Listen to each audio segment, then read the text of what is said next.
उनको ऐसा लगता है कि ये पहना है मतलब शी इज़ वेरी ओपन और मैं इनके साथ कुछ भी कर सकता हूँ। या ड्रिंक कर रही हैं या स्मोक कर रही हैं तो शी इज़ ओपन, ये सब मेरे लिए सिग्नल्स हैं और मैं कर सकता हूँ।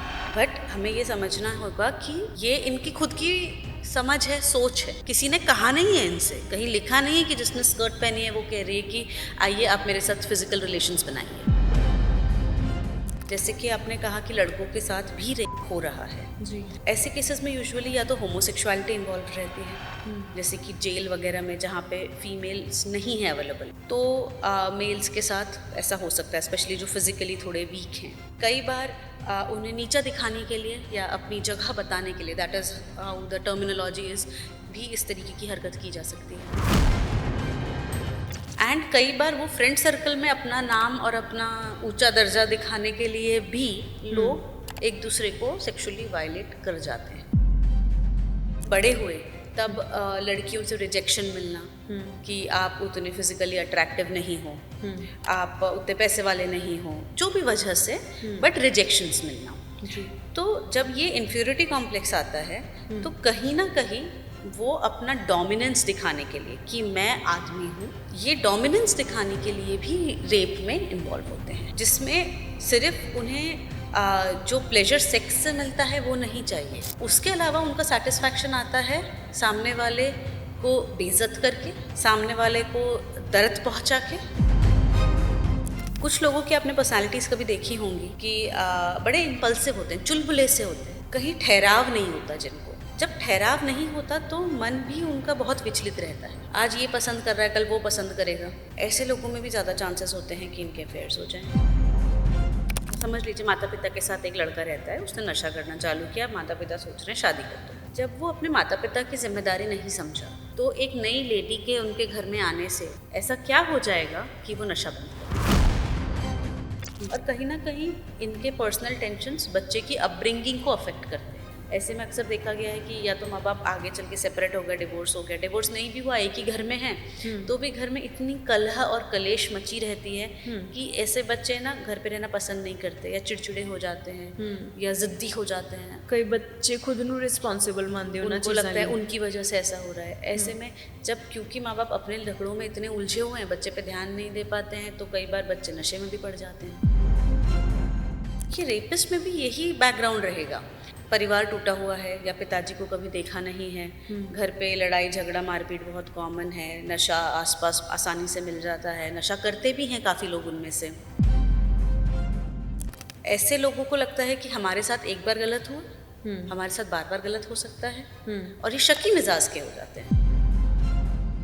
उस टाइम पे वो इतने अग्रेसिव हो गए जब वो बातें निकल रही थी कि जो इंसान व्हील चेयर पे चढ़ के आया था वो खड़े होके दौड़ी नर्स को अटैक करने के लिए, क्योंकि नर्स उनके इंजेक्शन प्रिपेयर कर रही थी। अच्छा।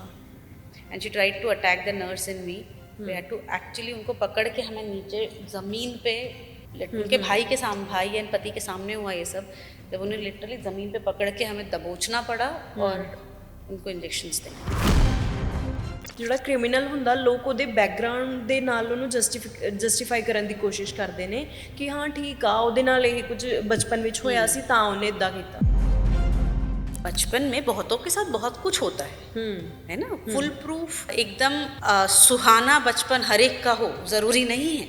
बहुत लोगों ने बहुत कुछ देखा है, बट क्या हर कोई क्रिमिनल माइंडसेट का हो जाता है? ਸਤਿ ਸ਼੍ਰੀ ਅਕਾਲ, ਤੁਸੀਂ ਜੁੜੇ ਹੋ ਮਿੱਟੀ ਦੇ ਨਾਲ ਤੇ ਮੈਂ ਹਾਂ ਪਵਨਪ੍ਰੀਤ ਕੌਰ। ਅੱਜ ਸਾਡੇ ਨਾਲ ਨੇ ਡਾਕਟਰ ਪ੍ਰਗਿਆ ਸ਼ਰਮਾ, ਮੈਮ ਸਾਈਕੈਟਰਿਸਟ ਨੇ। ਮੈਮ ਤੁਹਾਡਾ ਮਿੱਟੀ 'ਤੇ ਸਵਾਗਤ ਹੈ। ਥੈਂਕ ਯੂ ਜੀ। ਮੈਮ ਅਸੀਂ ਅੱਜ ਗੱਲ ਕਰਾਂਗੇ ਐਨਜ਼ਾਈਟੀ, ਡਿਪਰੈਸ਼ਨ ਜਾਂ ਸਾਈਕੋਲੋਜੀ ਨਾਲ ਰਿਲੇਟਡ ਹੋਰ ਗੱਲਾਂ ਬਾਰੇ। ਸਭ ਤੋਂ ਪਹਿਲਾਂ ਡਿਪਰੈਸ਼ਨ ਅੱਜ ਕੱਲ੍ਹ ਬਹੁਤ ਚਰਚਾ ਦੇ ਵਿੱਚ ਹੈ। ਅਸੀਂ ਸੋਸ਼ਲ ਮੀਡੀਆ 'ਤੇ ਵੀ ਦੇਖਦੇ ਹਾਂ ਡਿਪਰੈਸ਼ਨ ਬਾਰੇ ਗੱਲ ਹੋ ਰਹੀ ਆ ਖੁੱਲ੍ਹ ਕੇ। ਅੱਜ ਕੱਲ੍ਹ ਹਰ ਕਿਸੇ ਨੂੰ ਲੱਗਦਾ ਕਿ ਉਹ ਡਿਪਰੈਸ਼ਨ ਵਿੱਚ ਹੈ, ਮਤਲਬ ਮੋਸਟਲੀ ਲੋਕਾਂ ਨੂੰ ਐਂ ਲੱਗਦਾ। ਲਿਟਰਲੀ ਇੱਦਾਂ ਹੈ ਕਿ ਜ਼ਿਆਦਾਤਰ डिप्रेशन ਜਿਹੜਾ ਵੱਧ ਰਿਹਾ कि ਲੋਕਾਂ ਨੂੰ ਲੱਗ ਰਿਹਾ है? लोगों को अब समझ ज़्यादा आ रही है कि वो अपने इमोशंस को लेके थोड़े अवेयर हैं। पहले ऐसा था कि ये लक्षण पहले भी लगते थे लोगों को, मगर वो समझ कि हमें कोई तकलीफ हो रही है और इसके लिए हेल्प अवेलेबल है, ये कंसेप्ट नहीं था। अब क्योंकि सोशल मीडिया पे इतना आ रहा है तो हर कोई ये जानता है कि ऐसी कोई चीज़ होती है डिप्रेशन नाम की। तो जब उनको कोई महसूस होता है कोई तकलीफ, तब वो चेक कर लेते हैं। बहुत सारे रिसोर्सेज अवेलेबल हैं, गूगल पे आपको लक्षण की लिस्ट मिल जाती है। जी। तो देखिए, डिप्रेशन ऐसा नहीं है कि पहले नहीं था, पहले भी था, बट हर एक जनरेशन के अलग अलग स्ट्रगल्स रहे हैं। अभी जब हम डिप्रेशन की बात करते हैं तो टेक्निकली 15 दिन से ऊपर अगर लक्षण रह रहे हैं पूरे समय उदास रहने के, भूख या तो बहुत कम हो गई या बहुत बढ़ गई है, नींद बहुत कम है या बहुत बढ़ गई है, चिड़चिड़ाहट, शरीर में दर्द, नेगेटिव ख्यालों का आना, खुद को नुकसान पहुंचाने के ख्याल आना, पहले जो चीज़ें पसंद थी अब ना पसंद आना, मन ना लगना उनको करने में, कुछ काम में ध्यान ना लग पाना, ये सारे जो लक्षण मैंने अभी गिनाए, इनमें से कुछ जब होते हैं तब जाके उसे हम डिप्रेशन कहते हैं। देखिए, अगर मेरी किसी से आज सिर्फ लड़ाई हो गई है तो मैं आज डिप्रेस्ड हूँ ऐसा नहीं बोल सकते, क्योंकि ये तो एक ही दिन हुआ ना। हो सकता है कुछ घंटे बाद में फिर से नॉर्मल फील करूँगी। तो जो समय सीमा है वो 2 हफ्ता है कि 2 हफ्ते तक इस प्रकार की दिक्कत का रहना। डिप्रेशन, जो आपका अगला सवाल था कि पहले डिप्रेशन बढ़ रहा है क्या, मैं ये नहीं कहूँगी बढ़ रहा है, बट लोगों को जानकारी होने की वजह से अब हम उसके बारे में खुल के बात कर पा रहे हैं। मैम, लोनलीनेस की बात करते हैं, जब हम सभी के बीच में होते हैं फिर भी किसी बंदे को ऐसे क्यों लगता है कि वो अकेला है? देखिए, लोनलीनेस दोनों वजह से हो सकता है। पहली चीज़ कि लोनलीनेस की वजह से डिप्रेशन हो सकता है। दूसरा, डिप्रेशन की वजह से भी लोनलीनेस हो सकता है। जब आप बहुत लंबे समय तक, देखिए काफ़ी कॉमन है आजकल कि बच्चे बड़े हो गए हैं, पढ़ने के लिए बाहर चले गए हैं या काम के लिए बाहर चले गए हैं, माता पिता रिटायर हो गए हैं, अलग शहर में रहते हैं, तो बहुत लंबे समय तक अगर एक कांटेक्ट नहीं रहता है, अकेलापन महसूस करते हैं, तो चांसेस बढ़ जाते हैं डेफिनेटली उदासीनता महसूस होने के। दूसरी चीज़ ये है कि जब आप डिप्रेस्ड हैं तो आपका मन ही नहीं करता किसी से मिलने का। आपका मन नहीं करेगा मैं बात करूं या अपने इमोशंस को किसी के साथ शेयर करूं। तो ऐसे में फिर से लोनलीनेस का कंपोनेंट आ जाता है, क्योंकि मैं अकेले बैठी हूँ, कुछ सोच नहीं पा रही हूँ, क्योंकि मन उदास है, किसी से बात करने का मन भी नहीं है, तो अकेलापन महसूस होने लगेगा और वो मेरे लक्षणों को और ज़्यादा बढ़ाएगा। ਇੱਥੇ ਮੈਂ ਆਪਣੇ ਆਡੀਅנס ਨੂੰ ਇਹ ਦੱਸ ਦਵਾਂ ਕਿ ਮੈਮ ਪੰਜਾਬੀ ਸਮਝ ਸਕਦੇ ਨੇ ਪਰ ਉਹ ਬੋਲ ਨਹੀਂ ਸਕਦੇ, ਇਸ ਲਈ ਉਹ ਹਿੰਦੀ ਵਿੱਚ ਗੱਲ ਕਰ ਰਹੇ ਨੇ ਸਾਡੇ ਨਾਲ। ਔਰ ਮੈਮ ਹਰ ਇਨਸਾਨ ਦੀ ਜ਼ਿੰਦਗੀ ਵਿੱਚ ਅਜਿਹਾ ਇੱਕ ਮੂਮੈਂਟ ਆਉਂਦਾ ਜਦੋਂ ਉਹਨੂੰ ਲੱਗਦਾ ਕਿ ਮੈਂ ਆਪਣੀ ਲਾਈਫ ਖਤਮ ਕਰ ਦੇਵਾਂ, ਬਟ ਕਿਹੜੀ ਇੱਦਾਂ ਦੀ ਚੀਜ਼ ਹੁੰਦੀ ਉਹਨੂੰ ਰੋਕ ਲੈਂਦੀ ਆ ਜਾਂ ਸੁਸਾਈਡ ਕਰਨ, ਮਤਲਬ ਕਰ ਲੈਂਦਾ ਕੋਈ ਵੀ ਪਰਸਨ ਸੁਸਾਈਡ ਕਿਉਂ ਕਰ ਲੈਂਦਾ ਅਤੇ ਕਿਉਂ ਨਹੀਂ ਕਰਦਾ ਉਸ ਪੁਆਇੰਟ ਤੋਂ? देखिए, गुस्से में ये विचार आना कि मैं अपनी ज़िंदगी ख़त्म कर लूँ, और दूसरा सोच समझ के ये डिसाइड करना कि अब मैं सब अपने लिए ख़त्म कर दूँगा, दोनों बहुत अलग चीज़ें हैं। कई बार ऐसा होता है कि नशे में या गुस्से में, लड़ाई में किसी ने बिल्डिंग से छलांग लगा दी या अपने फांसी ले ली, ये एक बहुत इम्पल्सिव अटेम्प्ट होता है। ठीक है।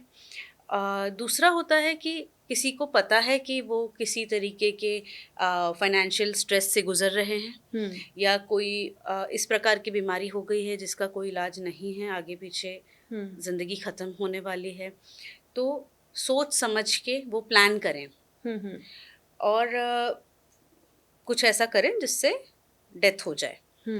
तो ये एक प्लान्ड है, इसमें हाई इंटेंशंस हैं, इंटेंशंस बिल्कुल पक्के हैं कि मैंने जाना ही जाना है। ये दोनों चीज़ें बहुत अलग होती हैं। अब देखिए, जो आपने बताया कि कुछ लोग कर लेते हैं, कुछ नहीं करते हैं, क्या चीज़ें हमें बचाती हैं?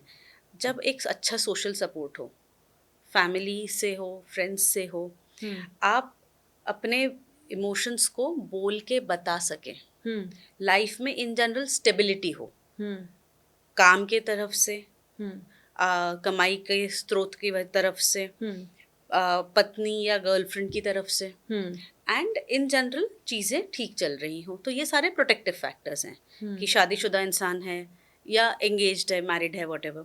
उसके अलावा फाइनेंशियल स्टेबिलिटी है, जॉब है, परिवार है, फ्रेंड सर्कल है,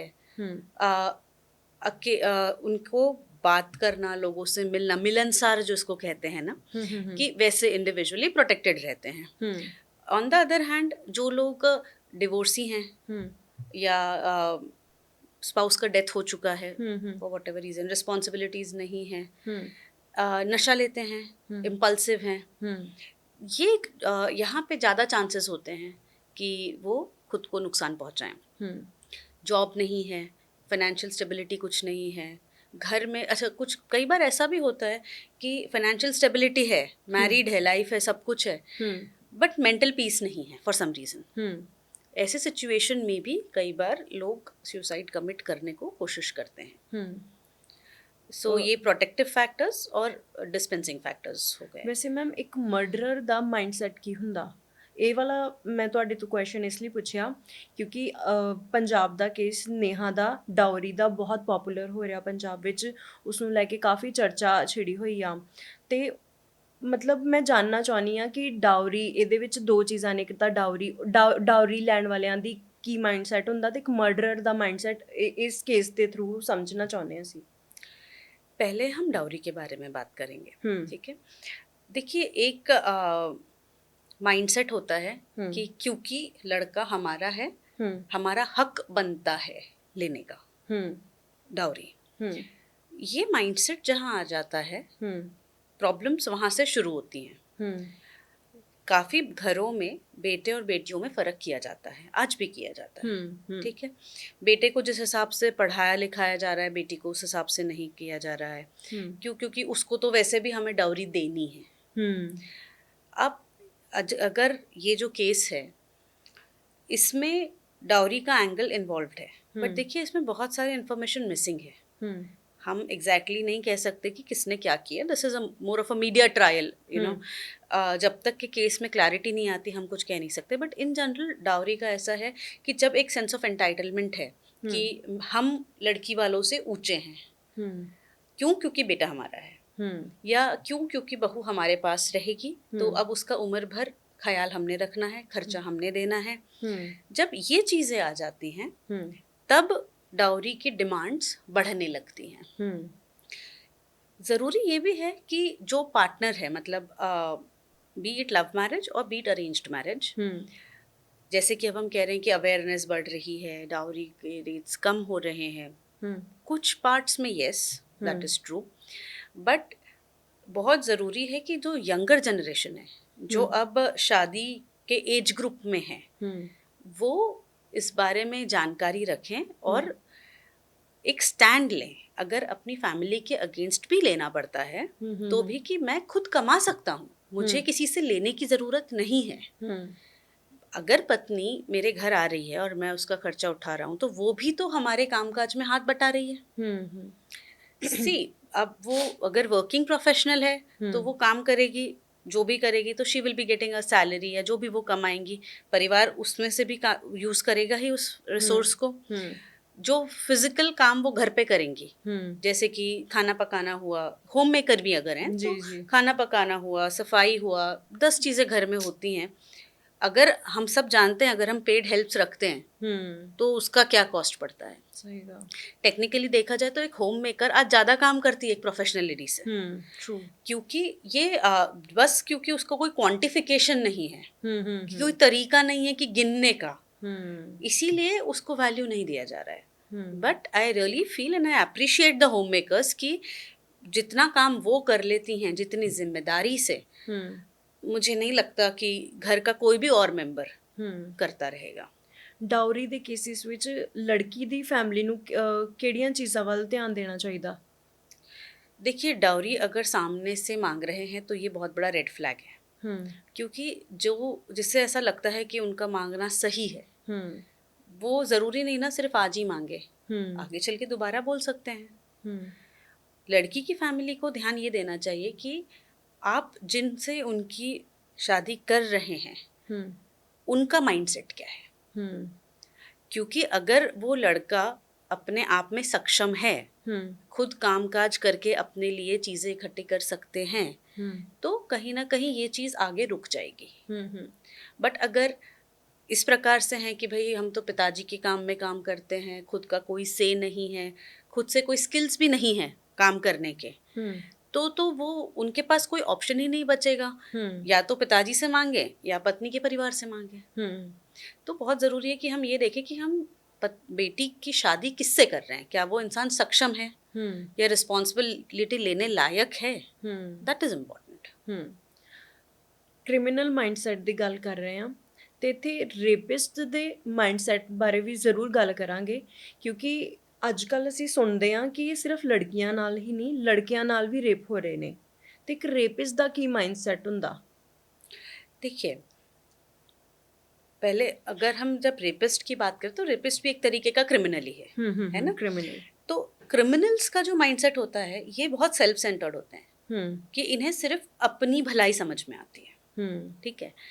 अब हम जब कहते हैं कि ये तो बात सही नहीं है, ये हमें लगता है, ये उन्हें नहीं लगता। क्यों? क्योंकि जो भी नुकसान उन्होंने सामने वाले को पहुंचाया है, उन्हें लगता है कि वो नुकसान कोई बहुत बड़ी चीज़ नहीं है। मतलब मैंने जाके उसको मारा, उसके दोनों हाथ टूट गए, तो क्या हुआ? बिजनेस डील थी, सामने वाले ने मुझे 50,000 दिए थे उसके लिए।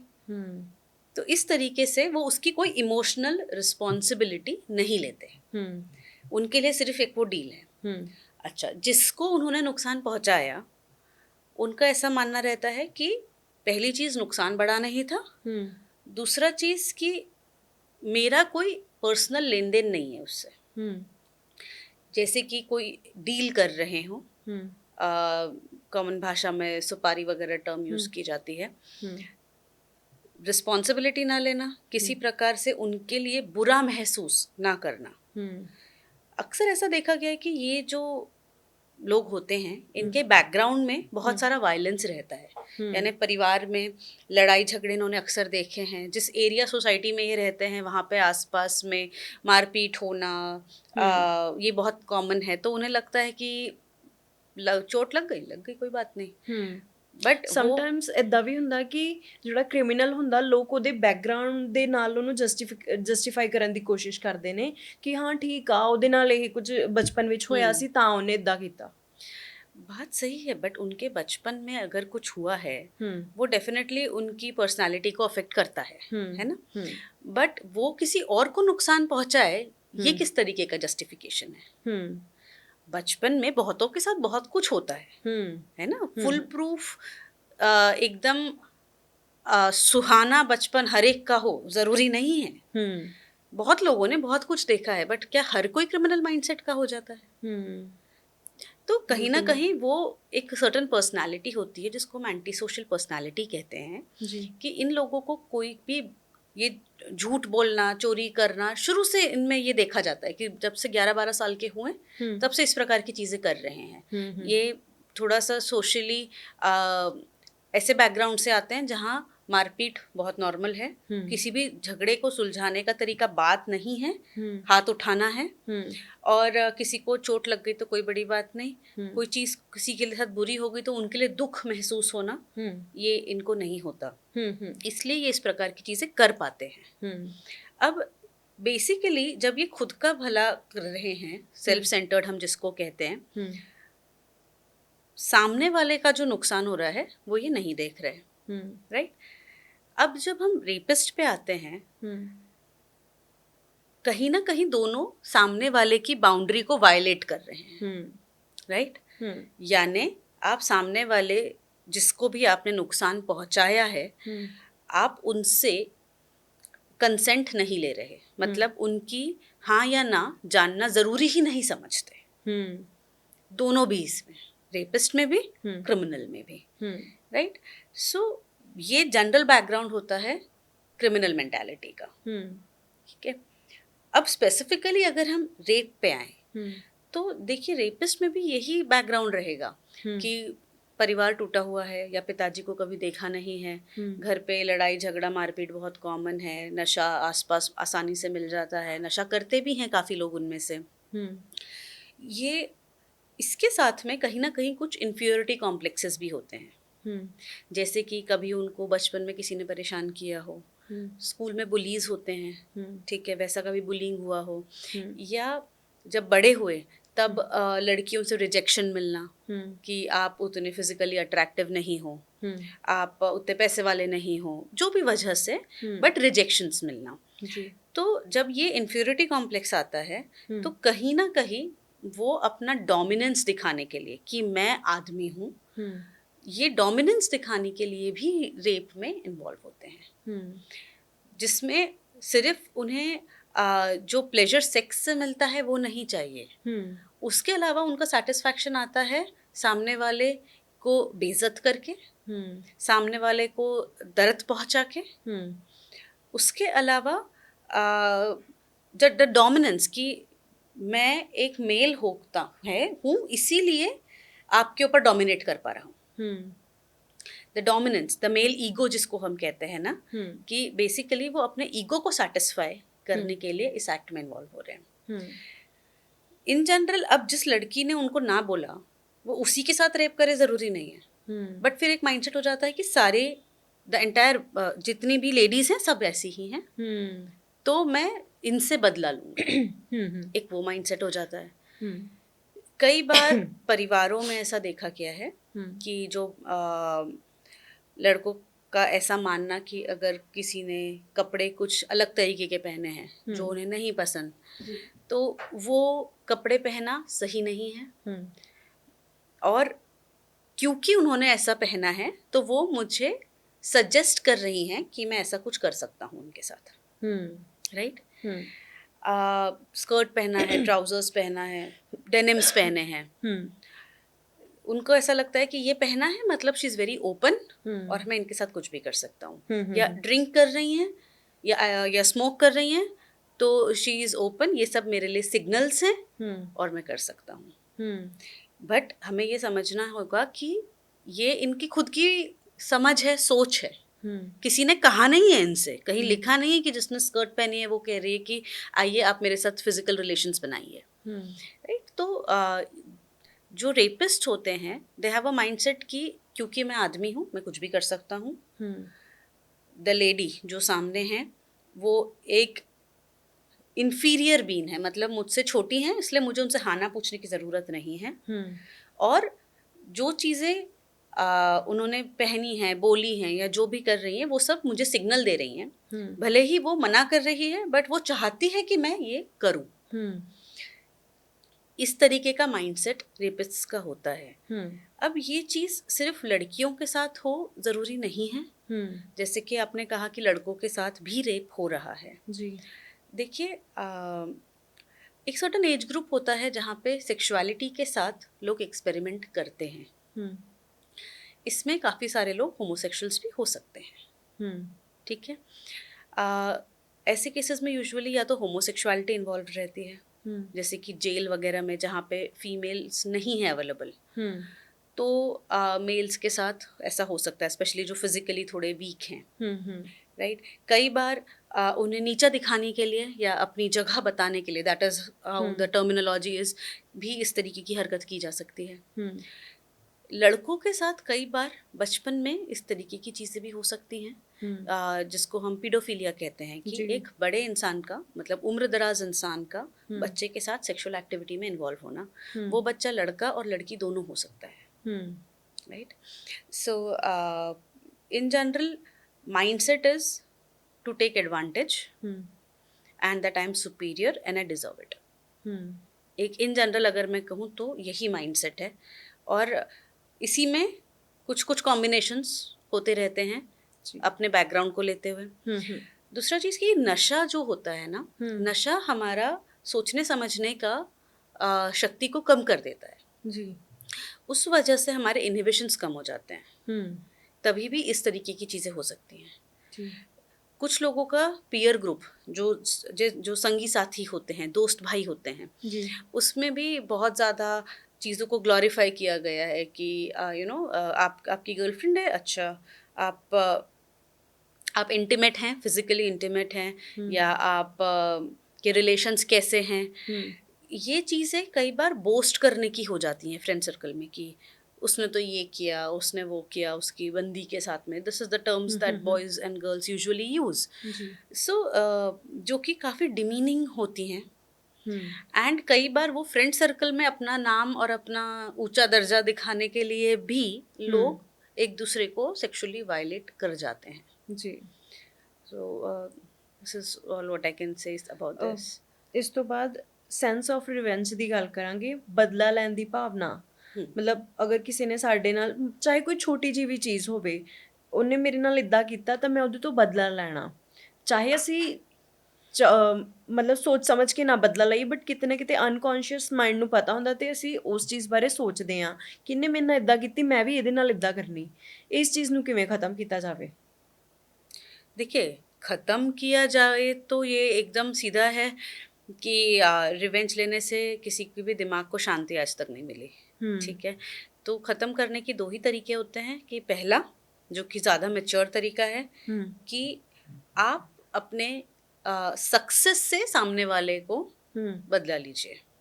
यानी कि मैं इतना वो भले ही सामने जो भी ऑफेंडर रहा हो, उन्होंने मेरे साथ जो भी किया, बट स्टिल मैं सक्सेसफुल होके दिखाऊंगा व्हाटएवर. पर्सनल और प्रोफेशनल लाइफ दोनों में. एक ये तरीका है कि आप जब खुश होंगे, आप सक्सेसफुल होंगे, तो सामने वाला अपने आप ही अपनी गलती रियलाइज करेगा. दूसरा है कि जिसने जो किया, मतलब जो ऑफेंडर है और जिनके साथ हुआ, यानी जो विक्टिम है जी, उन दोनों की आमने सामने बैठा के शांति से एक कॉन्वर्सेशन कराई जाए, तो शायद क्लोजर मिल सकता है. बट अब ये चीज़ इतनी आसान नहीं है जिस तरीके से मैं कह रही हूँ कि उनको आमने सामने बैठा के बात करा दो, क्योंकि दोनों का सोचने का तरीका बहुत अलग है. ठीक है, सबसे पहले जिसने गलत किया, उनका माइंडसेट में कहीं ना कहीं ऐसा है कि इतना ज़्यादा तो नुकसान हुआ भी नहीं है. अब जिसके साथ हुआ उसे लगता है नुकसान बहुत बड़ा है. उन्हें ऐसा लगता है कि जब तक मैं इक्वल नुकसान सामने वाले का ना करूं, तब तक के मुझे शांति नहीं मिलेगी. राइट. शांति तब मिलती है जब जिसने गलत आपके साथ किया है उसको समझे कि आप क्यों रिटेलिएट कर रहे हो.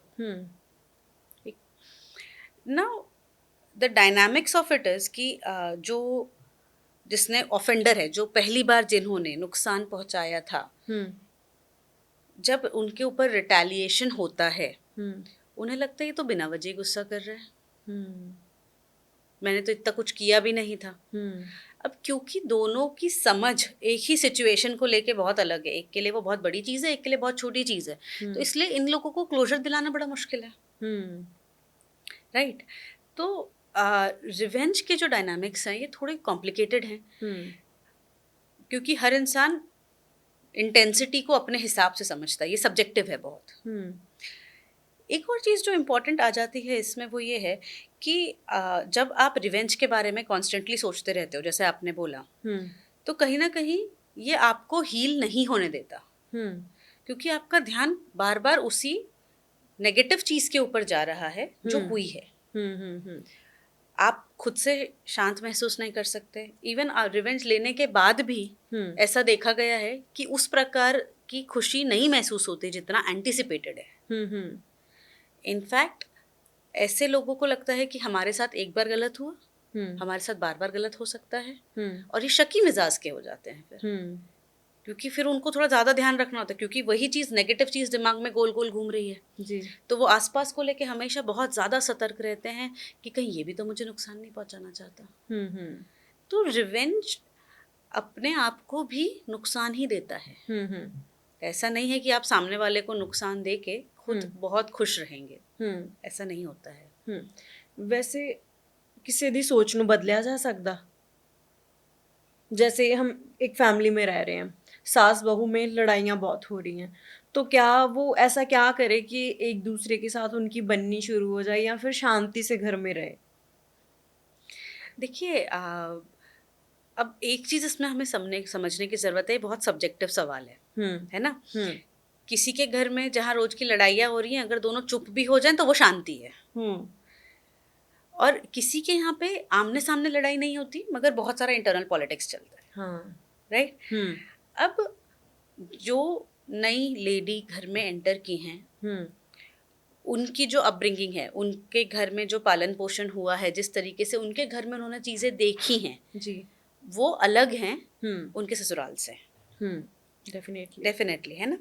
तो अब जब ये चीज़ें अलग हैं, तो हम ये सोचें कि एक 22, 23, 25 साल की इंसान जो आ रही है, हुँ, अचानक से इस सांचे में मोल्ड हो जाएगी। हुँ, ये एक्सपेक्टेशन थोड़ी-सी मुझे कहीं लगता है कि फ्लॉड हुँ, है ना? हुँ, अब उन्हें समय लगता है एडजस्ट होने के लिए। जी। अब जब मैं समय की बात कर रही हूँ, तो मेरा मतलब है दोनों तरफ से। हुँ, ससुराल वालों को भी उन्हें उतना समय हुँ, और स्पेस देना पड़ेगा हुँ, कि वो एडजस्ट हो पाएँ, हुँ, और कहीं न कहीं उन्हें भी एडजस्टमेंट्स करने पड़ेंगे ताकि एक बीच का रास्ता निकल पाए। हुँ, बहुत सिंपल सा एग्ज़ाम्पल लेती हूँ कि जैसे कि जो परिवार है उसमें सबको करेला पसंद है, एंड जो बहू आई हैं नई, उन्हें करेला नहीं पसंद है। तो हुँ, समथिंग एज़ सिंपल एज़ कि भई हफ्ते में 1 दिन करेला बना लो, बाकी लोग खा लेंगे, आप अपने लिए आलू बना लीजिए। हुँ, ना परिवार को करेला छोड़ना पड़े, ना इनको करेला खाना पड़े। हुँ, परिवारों में प्रॉब्लम कब हो जाती है कि जब वो उससे कहते हैं कि तुम्हें भी करेला खाना पड़ेगा, और करेला बोलो तुम्हारा भी फेवरेट है। हाँ। अब ये तो नहीं हो सकता ना। बिल्कुल। यहीं पे तो सारी लड़ाइयाँ होती हैं। हुँ, दोनों तरफ अगर दोनों आपका सास और बहू दोनों अगर शांति चाहती हैं, तो दोनों को थोड़ा-थोड़ा झुकना पड़ेगा। ऐसा हुँ, नहीं होगा कि मैं बड़ी हूँ तो मैं कभी नहीं झुकूँगी। हुँ, और बहू के साइड से भी अगर ऐसा एटीट्यूड है कि मैं ज़्यादा एजुकेटेड हूँ या मैं फॉरवर्ड हूँ, तो हुँ, मैं नहीं झुकूँगी, अगेन दैट इज़ रॉन्ग। हुँ, गलती ना दोनों हाथों से होती है, हुँ, ताली दोनों हाथों से बजती है। हुँ, दोनों तरफ से थोड़ा-थोड़ा झुकेंगे तो चीज़ें बेहतर रहेंगी। हुँ। ਵੈਸੇ ਇੱਕ ਮੁੰਡੇ ਤੇ ਕੁੜੀ ਦੀ ਸੋਚ ਵਿੱਚ ਫ਼ਰਕ ਕੀ ਹੁੰਦਾ? काफ़ी फ़र्क होता है, हुँ, और ये तो साइंटिफिकली भी प्रूवन है, जो फंक्शनल एमआरआईज़ होते हैं हुँ, उसमें भी देखा गया है कि देयर आर डिफरेंसेस। हुँ, जैसे कि लड़कियां ज़्यादा इमोशनली इंक्लाइंड होती हैं, हुँ, लड़के ज़्यादा फैक्ट्स की तरफ ओरिएंटेड होते हैं। हुँ, लड़कियां हर चीज़ को एक इमोशनल कनेक्ट के साथ में देखती हैं, हुँ, लड़कों का ऐसा नहीं है। वो हुँ, बहुत आसानी से अपने आप को इमोशनली सेपरेट कर लेते हैं जगह से। हुँ, हुँ, अ, जो टेक्निकल काम होते हैं हुँ, उनमें लड़के बेहतर होते हैं। हुँ, जब कोई टेंशन की बात होती है या कोई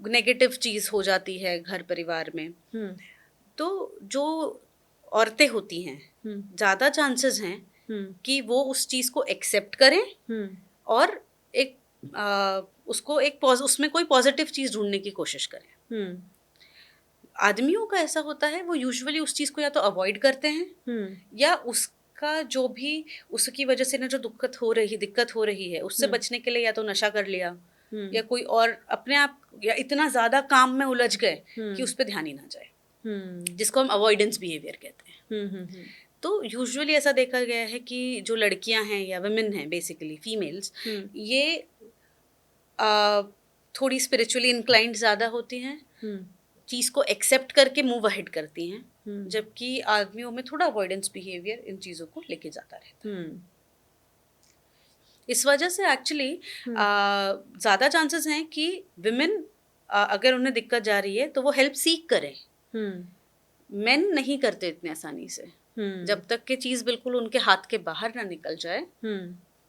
इट ਔਰ इज़ ਜੋ ਜੋ ਬੰਦੇ ਹੁੰਦੇ ਆ ਉਹ ਆਪਣੇ ਆਪ ਨੂੰ ਕਮਜ਼ੋਰ ਨਹੀਂ ਸਮਝਦੇ ਉਹਨਾਂ ਨੂੰ ਲੱਗਦਾ ਕਿ ਇਹ ਕਮਜ਼ੋਰੀ ਦੀ ਨਿਸ਼ਾਨੀ ਆ ਅਗਰ ਅਸੀਂ ਕਿਸੇ ਤੋਂ ਹੈਲਪ ਲੈ ਰਹੇ ਹਾਂ बिल्कुल, उन्हें ऐसा लगता है कि ऐसे कैसे मैं हैंडल नहीं कर पा रहा हूँ। Hmm the entire problem is that मैं, हम्म वो एक्सेप्ट कर पाना कि मुझ में भी कोई कमी है, हम्म और कि मुझे भी मदद की ज़रूरत पड़ सकती है। हम्म ये थोड़ा-सा क्योंकि वो एक टॉक्सिक मैस्कुलाइन ट्रेट है, हम्म वो एक्सेप्ट नहीं कर पाते। हम्म और जब उन्हें ये नहीं समझ रहा है कि कोई दिक्कत है, तो ऑब्वियसली मदद तो लेने का सवाल ही नहीं उठता उनके लिए। हम्म ਐਕਸਟਰਾ ਮੈਰਿਟਲ ਅਫੇਅਰ ਕਿਉਂ ਹੁੰਦੇ ਨੇ ਹੈਰਾਨੀ ਦੀ ਗੱਲ ਉਦੋਂ ਹੁੰਦੀ ਜਦੋਂ ਲਵ ਮੈਰਿਜ ਦੇ ਬਾਵਜੂਦ ਅਫੇਅਰਸ ਚੱਲਦੇ ਨੇ देखिए,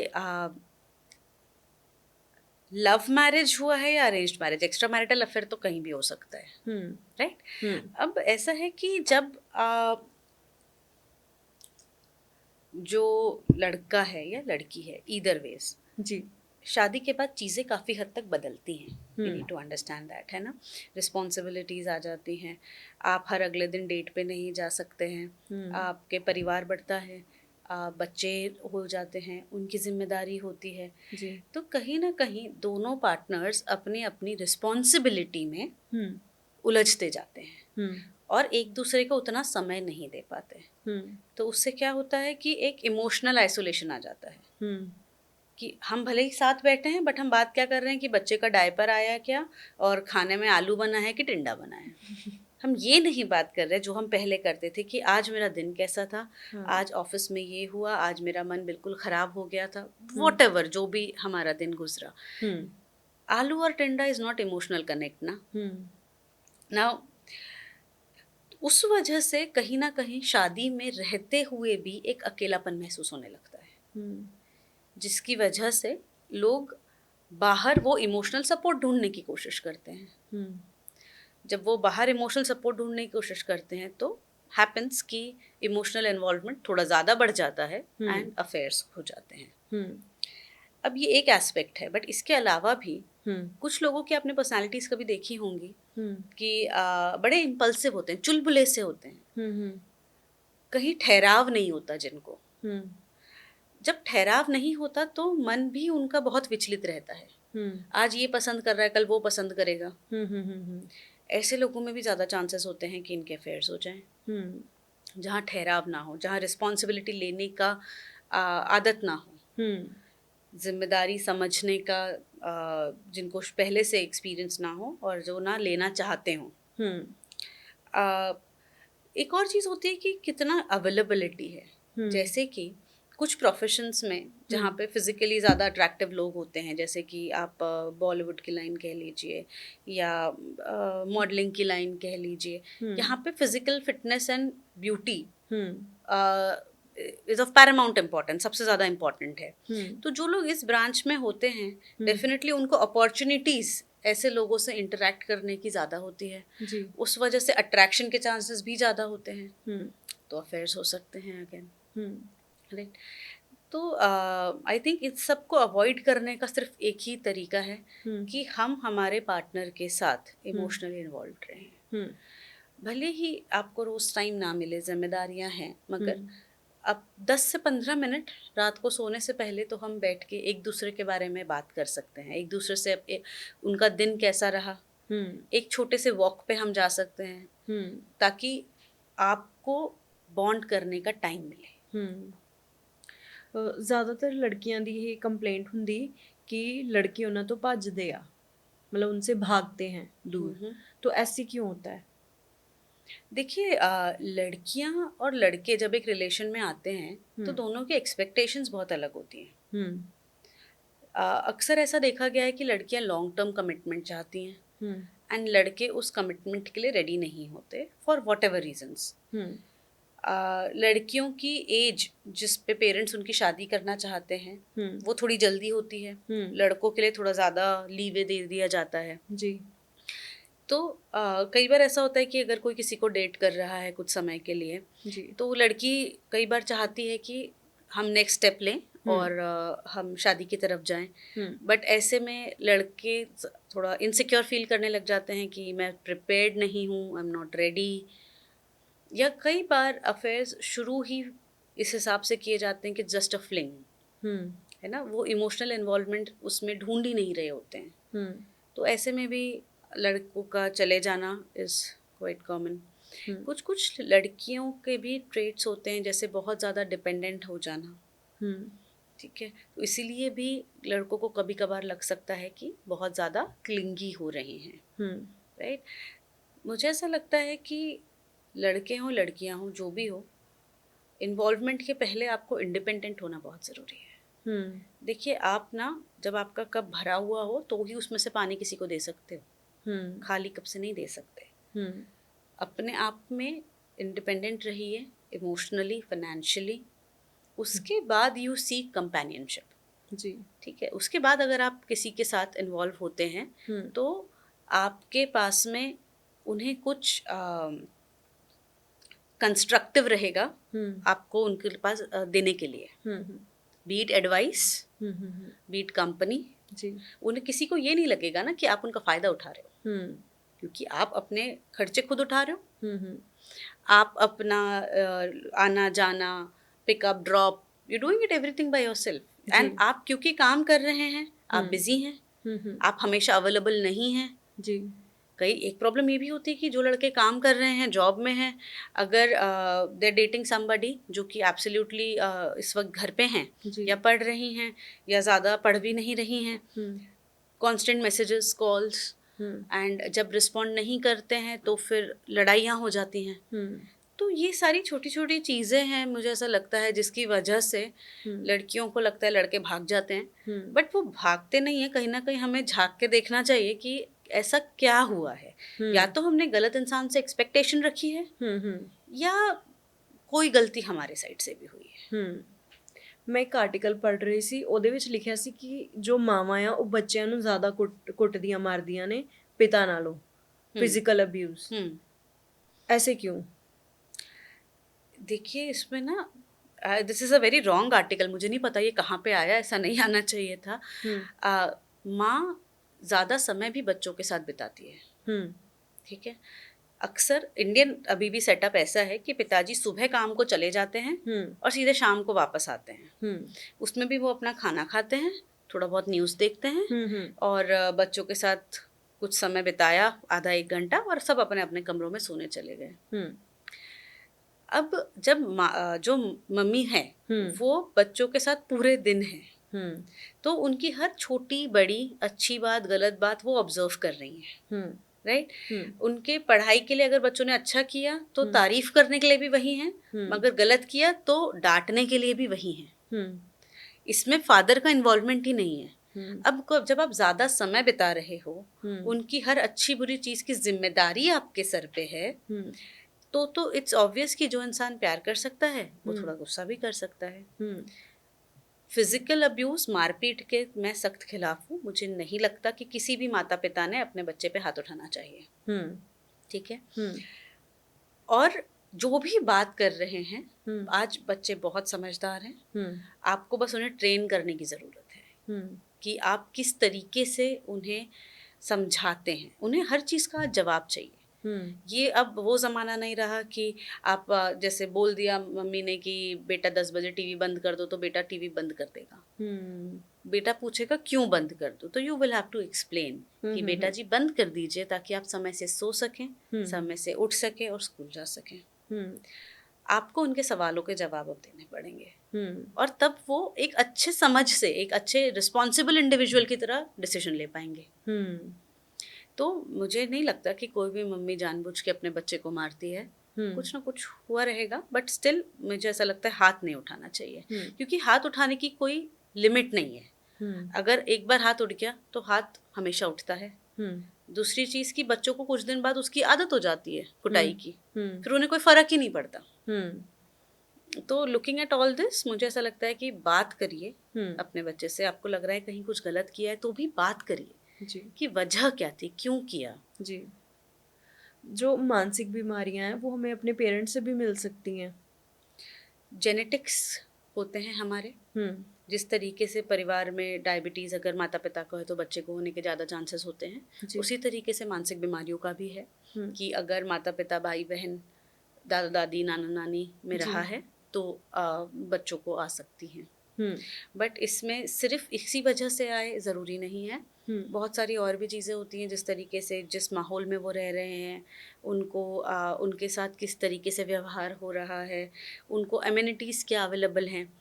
अगर सब कुछ कंफर्टेबल है तो डेफिनेटली चांसेस कम हो जाते हैं। अगर वहीं पे अगर मार कुटाई ज़्यादा हो रही है, वो हर जगह देख रहे हैं कि इमोशनल अब्यूज़ है, फिज़िकल अब्यूज़ है, पैसे नहीं हैं, खाने पीने का रहन सहन भी कुछ ठीक नहीं है, और उसके साथ में परिवार में अगर जेनेटिकली भी हो तो डेफिनेटली चांसेस बढ़ जाते हैं मानसिक बीमारी होने के। ਜਦੋਂ ਦੋ ਬੱਚੇ ਸੇਮ ਪਰਿਵਾਰ ਵਿੱਚ ਪੈਦਾ ਹੁੰਦੇ ਨੇ, ਉਹਨਾਂ ਦੀ ਪਰਵਰਿਸ਼ ਇੱਕੋ ਤਰ੍ਹਾਂ ਦੀ ਹੁੰਦੀ ਆ, ਬਟ ਉਹਨਾਂ ਦੀ ਸੋਚ ਅਤੇ ਫੈਸਲੇ ਡਿਫਰੈਂਟ ਕਿਉਂ ਹੁੰਦੇ ਆ ਇੱਕ ਦੂਜੇ ਨਾਲੋਂ? देखिए, जब 2 बच्चे एक ही परिवार में पैदा हुए, माना उनकी अपब्रिंगिंग सेम हुई, उनके हुँ, पालन-पोषण सेम हुआ, सेम माता और पिता ने उन्हें बड़ा किया है, जी। Same set of moral values के साथ। हुँ, बट हर इंसान का जो दिमाग है, हुँ, वो अलग है, हुँ, ठीक है? अब जैसे कि अम, सिंपल सा एग्ज़ाम्पल देती हूँ, एक पेड़ है, हुँ, एक सेब माली है, हुँ, वही रोज़ पानी देता है, वही रोज़ खाद देता है, हुँ, उस पे 2 सेब लगे, हुँ, ज़रूरी है दोनों सेब एक जैसे मीठे हों? नहीं। हुँ, उसी तरीके से हर इंसान अलग चीज़ों को इंटरप्रेट करता है। अगर एक परिवार में पैदा ज़रूर हुए हैं, हुँ, बट जो जेनेटिक कॉम्पोज़िशंस हैं, हुँ, माता-पिता सेम हैं, बट जेनेटिक कॉम्पोज़िशन जो है, वो स दोनों का आइडेंटिकल हो, ये ज़रूरी नहीं है। हुँ, आप देखेंगे कि जो ट्विन्स होते हैं ना, हुँ, एक जैसे दिखने वाले आइडेंटिकल ट्विन्स, हुँ, इनके रिएक्शंस अक्सर सिमिलर होते हैं, हुँ, क्योंकि इनका जेनेटिक कंपोनेंट सेम है हुँ, और इनको रखा भी एक ही परिवार में गया है, तो हुँ, इनके रिएक्शंस सेम होते हैं। हुँ, बट जो अनआइडेंटिकल है, मतलब अलग-अलग दिखने वाले भाई-बहन हैं, ट्विन्स, हुँ, हुँ, वो क्योंकि जेनेटिक कॉम्पोज़िशन अलग है, सेम माहौल में रह के भी अलग-अलग बिहेव कर सकते हैं। हुँ, हुँ। ਵੈਸੇ ਜਨਰਲੀ ਕਹਿ ਦਿੱਤਾ ਜਾਂਦਾ ਕਿ ਕੁੜੀਆਂ ਨੂੰ ਸਭ ਕੁਝ ਬੜੀ ਮੁਸ਼ਕਿਲ ਨਾਲ ਮਿਲਦਾ, ਚਾਹੇ ਫਿਰ ਜੌਬ ਹੋਵੇ, ਬਰਾਬਰੀ ਦੀ हुँ। ਹੈ ਨਾ ਪੋਜੀਸ਼ਨ ਹੋਵੇ। ਪਰ ਕੀ ਇਹ ਸੱਚ ਹੈ ਕਿ ਕੁੜੀਆਂ ਦੀ ਲਾਈਫ ਮੁੰਡਿਆਂ ਨਾਲੋਂ ਜ਼ਿਆਦਾ ਟਫ ਆ ਤੇ ਮੁੰਡਿਆਂ ਦੀ ਲਾਈਫ ਈਜ਼ੀ ਆ? देखिए, ये बहुत कुछ डिपेंड करता है कि आप किस माहौल में रह रहे हैं। हुँ, काफ़ी जगहों पे जहाँ पे लड़कियों को आज भी अपॉर्च्युनिटीज़ नहीं दी जाती हुँ, पढ़ने लिखने की, जॉब की, तो ऑब्वियसली लाइफ ज़्यादा मुश्किल है। हुँ, बट अगर आप ऐसे माहौल से आ रहे हैं जहाँ पे लड़के और लड़कियों को इक्वल अपॉर्च्युनिटीज़ दी जाती हैं, हुँ, पढ़ाई लिखाई, काम, एम्प्लॉयमेंट, प्रमोशंस, हुँ, घर की डिसीजन मेकिंग में उनका हाथ, तो देन लाइफ इज़ फाइन। इतनी ही मुश्किल है शायद जितनी लड़कों के लिए होगी। हुँ, हुँ, तो अगर एक हमारी जो सोसाइटी है उसकी एक्सपेक्टेशन ये तो हो गई है कि लड़कियां काम कर सकती हैं, पढ़ सकती हैं, जॉब कर सकती हैं। हुँ, बट यहाँ पे जो एक्सपेक्टेशन कम होनी चाहिए थी वॉस कि मैं हाउस होल्ड अपने घर के काम में हुँ, थोड़ा कम हाथ बटाऊँ। हुँ, वहाँ उसमें कोई चेंज नहीं हुआ है। हुँ, तो अब ऐसा हो गया कि डबल रिस्पॉन्सिबिलिटी आ गई है हुँ, कि आप काम भी करिए बाहर और घर का भी सँभालिए। हुँ, बट अगर यहीं पे थोड़ा बैलेंस किया जाता चीज़ों को हुँ, कि जिस तरीके से बच्चियाँ बाहर भी काम कर सकती हैं, घर भी कर सकती हैं, हुँ, लड़कों को भी बाहर का काम के साथ में घर का काम सिखाना चाहिए। हुँ, अगर ये बैलेंस आ जाता है तो चीज़ें आसान हो जाती हैं। हुँ, एक चीज़ हमें समझनी पड़ेगी कि जब जो एक लेडी का लाइफ स्पैन है वो डिफरेंट है हुँ, आदमी के लाइफ स्पैन से, हुँ, क्योंकि बहुत सारे अब जैसे कि सोसाइटल प्रेशर्स हैं घर और बाहर हैंडल करने के, तो डेफिनेटली ये अफेक्ट करता है कि आपको क्या अपॉर्चुनिटीज़ मिल रही हैं। जी, उसके अलावा जो उनकी लाइफ साइकिल है उसमें जब शादी होती है and if they want to have a child, अगर उन्हें बच्चा करना है तो प्रेगनेंसी है, फिर बच्चों के साथ जो एडिशनल रिस्पॉन्सिबिलिटीज़ हैं, हुँ, ये भी एक रीज़न है जिसकी वजह से हुँ, हम ये नहीं कह सकते कि इक्वल अपॉर्चुनिटीज़ मिलती हैं, हुँ, क्योंकि एक पॉइंट के बाद में हर मदर अपने बच्चे को एक टाइम कमिटमेंट देना चाहती है, हुँ, जो कि as a full time working mother थोड़ा मुश्किल हो जाता है। हुँ, तो एंड जब सिर्फ बच्चे को ये कॉम्प्रोमाइज़ फील होता है ऐसा नहीं है, हुँ, वर्क स्पेस पे भी आपके कलीग्स विल स्टार्ट सेइंग कि यू नो थिंग्स लाइक घर से कॉन्स्टेंटली फ़ोन आ रहा है, या you are neglecting work because of child. हुँ, दो आप उतना ही एफर्ट लगा रहे हो, आप उतना ही काम कर रहे हो, आप उतना ही रिजल्ट्स अचीव कर रहे हो, हुँ, हुँ, but they get a reason to point out a certain deficit. हुँ। ਵੈਸੇ ਆਪਣੇ ਸਮਾਜ ਵਿੱਚ ਇੱਕ ਰੀਤ ਆ ਕਿ ਜਦੋਂ ਬੱਚਾ ਵਿਗੜਦਾ ਆ, ਨਸ਼ੇ ਕਰਦਾ ਜਾਂ ਕੋਈ ਗਲਤ ਸੰਗਤ ਵਿੱਚ ਪੈਂਦਾ, ਕੋਈ ਵੀ ਗਲਤ ਕੰਮ ਕਰਦਾ, ਤੇ ਇਹ ਕਹਿ ਦਿੱਤਾ ਜਾਂਦਾ ਕਿ ਇਹਦਾ ਵਿਆਹ ਕਰ ਦਿਓ, ਆਪੇ ਸੁਧਰ ਜਾਊਗਾ ਜਦੋਂ ਇਹਦੇ ਤੇ ਜ਼ਿੰਮੇਵਾਰੀ ਪਈ। ਔਰ ਸੇਮ ਇੱਦਾਂ ਅਗਰ ਮੰਨ ਲਓ ਹਸਬੈਂਡ ਵਾਈਫ 'ਚ ਪ੍ਰੋਬਲਮ ਆ ਰਹੀ ਆ, ਤੇ ਉਦੋਂ ਵੀ ਉਹਨੂੰ ਸੋਲਵ ਕਰਨ ਦੀ ਜਗ੍ਹਾ ਫੈਮਿਲੀ ਇਹ ਕਹੂਗੀ ਤੁਸੀਂ ਬੱਚਾ ਪੈਦਾ ਕਰ ਲਓ, ਆਪੇ ਤੁਹਾਡੇ ਵਿੱਚ ਸਾਰੀਆਂ ਪ੍ਰੋਬਲਮਸ ਠੀਕ ਹੋ ਜਾਣਗੀਆਂ। ਇਹ ਜਿਹੜਾ ਮਾਈਂਡਸੈਟ ਆ, ਇਹ ਮਤਲਬ ਕਿਵੇਂ ਗਲਤ ਤਰੀਕੇ ਨਾਲ ਅਫੈਕਟ करदा ਸਾਡੀ ਲਾਈਫਸ ਨੂੰ? देखिए, गलत तो डेफिनेटली है, हुँ, क्योंकि आप जो अभी आपके जो समझ लीजिए माता पिता के साथ एक लड़का रहता है, उसने नशा करना चालू किया, माता पिता सोच रहे हैं शादी कर दो। हुँ, जब वो अपने माता पिता की जिम्मेदारी नहीं समझा, हम्म तो एक नई लेडी के उनके घर में आने से ऐसा क्या हो जाएगा कि वो नशा बंद कर देंगे। हम्म इनफैक्ट तब तो जिम्मेदारी और बढ़ गई, हम्म आगे परिवार भी और बढ़ेगा। हम्म तो ये सोचना कि शादी कर दो सब सही हो जाएगा, काफी बार ना मानसिक बीमारियों में भी इस तरीके की सोच रखते हैं लोग हम्म कि डिप्रेशन है, कोई नहीं, शादी कर दो ठीक हो जाएगा। हम्म बट जब आपका मेंटल स्टेट खुद ही ठीक नहीं है तो आप किसी नए इंसान के साथ कैसे एडजस्टमेंट करेंगे। जी, आ, शादी में ठीक नहीं चल रहा, बच्चा कर लो। बच्चा कर लो। अब बच्चा करने से ये हो जाता है कि आप इतने रिस्पॉन्सिबिलिटी में बंध जाते हैं हम्म कि आप अलग भी नहीं हो पाते उसके बाद। हम्म ऐसा नहीं है कि शादी बेहतर हो जाती है, शादी तो वही है जो थी, हम्म बस शायद पॉइंट ऑफ फोकस चेंज हो जाता है कि आप अपने घरेलू मामलों में लड़ाई करने की जगह आप बच्चे के पीछे अपना टाइम और एनर्जी स्पेंड करने लगते हो, एक हम्म अलग मोटिवेशन मिल जाता है। बट ये सल्यूशंस नहीं हैं, हम्म डेफिनेटली सल्यूशंस नहीं हैं।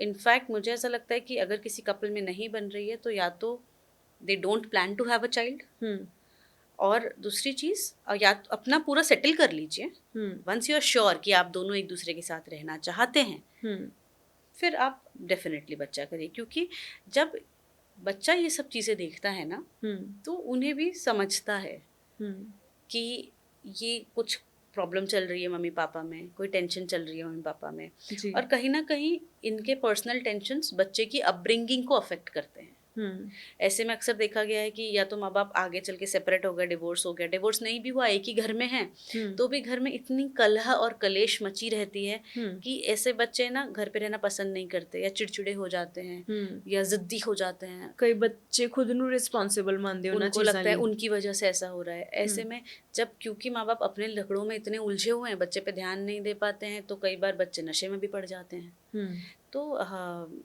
अफेक्ट करता है डेफिनेटली। ऐसा मुझे नहीं लगता कि ये कोई सही तरीका है। बच्चे को अगर आप इस दुनिया में लाना चाहते हैं तो पूरे इंटेंशन के साथ लाइए, हम्म एक्सीडेंट के साथ नहीं। ਹੂੰ ਵੈਸੇ ਜੋ ਅਮੀਰ ਲੋਕ ਹੁੰਦੇ ਨੇ ਉਹਨਾਂ ਦਾ ਮਾਈਂਡਸੈਟ ਕੀ ਹੁੰਦਾ ਸਾਈਕੋਲੋਜੀ ਆਫ ਮਨੀ ਕੀ ਆ जो लोग मतलब जिनको अपने छोटे मोटे खर्चों की चिंता नहीं होती, जिनके बिल्स की चिंता नहीं होती, हम्म आप नोटिस करेंगे कि इनमें कुछ कॉमन ट्रेट्स होते हैं। हम्म जैसे कि ये छोटी मोटी चीज़ों से बॉदर नहीं होते, hmm they have the bigger picture in mind. हम्म ठीक है, छोटे से फायदे के लिए वो लालच नहीं करते, हम्म दे विल वेट। सिंपल सी चीज़ है, जैसे स्टॉक मार्केट है, उनके भी पैसे लगे ही होते हैं ऑब्वियसली। बिल्कुल बट एवरीडे ट्रेडिंग में छोटा मोटा गेन करने से बेटर है उसी चीज़ को लेके रख दो, हम्म उसका प्राइस बढ़ेगा। हम्म ठीक है, रिस्क टेकिंग कैपेसिटी इनकी ज़्यादा होती है, हम्म बहुत ही ऑर्गेनाइज्ड, डिसिप्लिन्ड। एक हैबिट्स हैं, उनको कंटिन्यू करना है। हम्म उसके अलावा जो भी रिस्क ये लेते हैं ना, वो एक कैलकुलेटेड रिस्क होती है। ऐसा नहीं है कि इम्पल्सिव होके या तैश में आके, नशे में आके, इमोशनली चार्ज होके कोई डिसीजन ले लिया, ऐसा नहीं रहता है। ये जो रिस्क भी लेते हैं वो काफ़ी कैलकुलेटेड रिस्क होती हैं इनकी। हम्म नुकसान अगर हो भी गया तो ये ज़्यादा रेजिलिएंट होते हैं कि ठीक है, एक बार कमाए तो दोबारा फिर कमा लेंगे। तो कॉन्फिडेंस लेवल्स इनकी बहुत अच्छी होती हैं, वेरी हाई कॉन्फिडेंस लेवल्स। कभी कभार ये थोड़ा प्रॉब्लमेटिक भी हो जाता है क्योंकि बहुत ओवर कॉन्फिडेंट हो जाते हैं, बट इन जनरल ऐसा देखा गया है कि they have a good confidence level and a good risk taking capacity. Money, जब तक आप ये सोचेंगे कि मेरे पास नहीं है, मेरे पास नहीं है, मेरे पास नहीं है, वो नहीं आएगा। जिसको हम कहते हैं ना एक स्केर्सिटी माइंडसेट, कि नहीं है। जब आप अपने आप को विजुअलाइज करने लगोगे विद फाइनेंशियल फ्रीडम, एंड जब आप अपने आप को इमेजिन करते हैं कि आप एक धनी इंसान हैं, आपके पास जो भी होना चाहिए, घर, पैसा, बंगला, सब कुछ है, तो कहीं ना कहीं आप अपने माइंड को ट्रेन कर रहे हैं कि वो इस तरीके के डिसीजंस ले और इस तरीके से काम करे कि आप उस सबको कमा पाए। तो हमें अपने आप को बताना बंद करना पड़ेगा कि मेरे अकाउंट खाली है। हमें ये इमेजिन करना है कि मेरे पास हैं और मैं उनको अच्छी तरीके से इस्तेमाल करूंगा ताकि मैं उनसे और पैसे कमा सकूं। ਮਤਲਬ ਇਸ ਵਿੱਚ ਕੌਨਸ਼ੀਅਸ ਤੇ ਅਨਕੌਨਸ਼ੀਅਸ ਮਾਈਂਡ ਦਾ ਵੀ ਬਹੁਤ ਵੱਡਾ ਰੋਲ ਆ ਤੇ ਇਹ ਦੋਨੋਂ ਕੰਮ ਕਿਵੇਂ ਕਰਦੇ ਨੇ देखिए, जो आपका कॉन्शियस है ना, वो आपके आज से डील कर रहे हैं, आज और आगे का जो फ्यूचर प्लानिंग है। इसमें आपके लॉजिक, डिसीजंस, बैलेंस, ये सब इसमें है।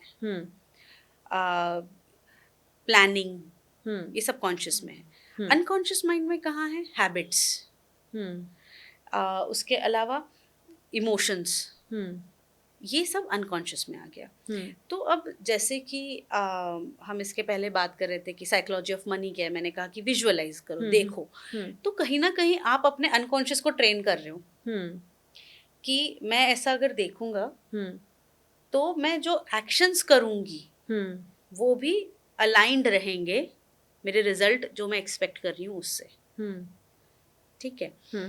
एंड जो ये काफ़ी सारे लोग ना ये सुबह उठ के अफर्मेशंस पढ़ते हैं, ये भी इसी का पार्ट है कि कहीं ना कहीं मैं अपने माइंड को ट्रेन कर रही हूँ। कॉन्शियस तो आपके साथ में है, अनकॉन्शियस ऐसा है जिस पे आपका एक्सेस नहीं है डायरेक्टली। तो आप उसको ट्रेन कर रहे हो कि वो या ऐसी अपॉर्चुनिटीज देखे जो कि नॉर्मली उसे नहीं दिख रही हैं, जो कि वो कन्वर्ट कर सके अपने रिजल्ट्स में। उसको आप ट्रेन कर रहे हो कि वो हर चीज़ में पॉजिटिव ढूंढ पाए, नेगेटिव से कम अफेक्ट हो, और जो भी दिन में एक्शंस हो दे आर ओरिएंटेड उस डायरेक्शन में जहाँ उनको रिजल्ट्स मिले। दैट मीन्स कि manifestation, law of attraction, affirmation, ये जो टर्म्स ने ये सारियां माइंड ਦੇ ਨਾਲ भी रिलेटेड ने, माइंड से ही रिलेटेड है एक्चुअली। अब देखिए साइंटिफिक प्रूफ एफर्मेशन और इस सब का तो ऐसे नहीं है अवेलेबल, बट डेफिनेटली साइकोलॉजी में कुछ थेरेपीज हैं जो कि काफ़ी सिमिलर हैं इनसे। जैसे हम CBT कहते हैं, कॉग्निटिव बिहेवियरल थेरेपी। 3 एस्पेक्ट हुए जी, सोच, बर्ताव यानी बिहेवियर, एंड उससे होने वाला कॉन्सिक्वेंस या आउटकम। अब जो हम ये एफर्मेशन की बात करते हैं अगर जी, तो जब मैं कह रही हूँ कि today will be a wonderful day जी, तो I am giving a message to my brain कि whatever happens today is positive, is good. ठीक है। तो इसलिए जो मेरे बिहेवियर होगा, मैं अच्छे मूड से दिन शुरू करूंगी। अगर पानी का ग्लास गिर भी गया तो मैं सोचूंगी चलो अच्छा जग नहीं गिरा, I see the positive out of it. And outcome क्या होगा कि मैं वो पानी के ग्लास के गिरने से एंग्शियस नहीं हुई हूँ, या अपसेट नहीं हुई हूँ, या चिल्ला नहीं रही हूँ। So that is how you training your mind to see the right things. आपने कुछ लोग ऐसे भी नोटिस किए होंगे जो हर बार दुखी ही रहते हैं, जो कुछ अच्छा भी हुआ तो उसमें ये कम उसमें है, भी कमी निकाल लेते हैं। बिल्कुल, क्योंकि उनका ध्यान ही पूरा नेगेटिव, जो फोकस है वो पूरा नेगेटिव चीज़ों के ऊपर है। कहीं ना कहीं ये एफर्मेशंस जो हैं, ये आपका मैनिफेस्टेशंस, ऑल दीज थिंग्स ना आपका फोकस ही शिफ्ट करता है। तो कहीं ना कहीं आपके एक्शंस भी उसकी तरफ ओरिएंटेड हो जाते हैं, एंड डेफिनेटली इसलिए आउटकम होता है।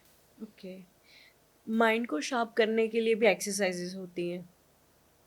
जी होती हैं। हमारा ना 2 टाइप का ब्रेन है, राइट एंड लेफ्ट। तो जैसे कि मैं राइट डोमिनेंट हूँ, तो मतलब मेरा लेफ्ट हेमिस्फीयर ज़्यादा काम कर रहा है। ठीक है। लेफ्ट डोमिनेंट का राइट हेमिस्फीयर ज़्यादा काम कर रहा है। ठीक है। अब इसमें इसको फर्दर ट्रेन करने के लिए एक्सरसाइज का बहुत बड़ा रोल है। फिजिकल एक्सरसाइज, एरोबिक अगर आप करते हैं कम से कम हफ्ते में 5 दिन, तो देखा गया है कि आपके दिमाग में बहुत क्लैरिटी आएगी, आप बेहतर सोच पाएंगे। ओके। मसल ट्रेनिंग जो करते हैं, स्ट्रेंथ ट्रेनिंग या रेजिस्टेंस ट्रेनिंग जिसको कहते हैं, उससे भी एडवांटेज मिलता है। अब ये हुई फिजिकल एक्सरसाइज। अब मेंटल एक्सरसाइजेस, सुडोकू सॉल्व करना, वर्ड फाइंडिंग गेम्स होते हैं, छोटे छोटे पजल्स होते हैं जी।